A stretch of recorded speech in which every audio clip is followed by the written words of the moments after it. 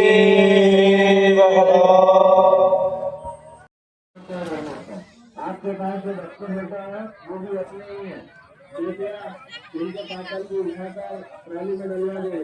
क्या धर्मेश्वर, क्या धर्मेश्वर, क्या धर्मेश्वर।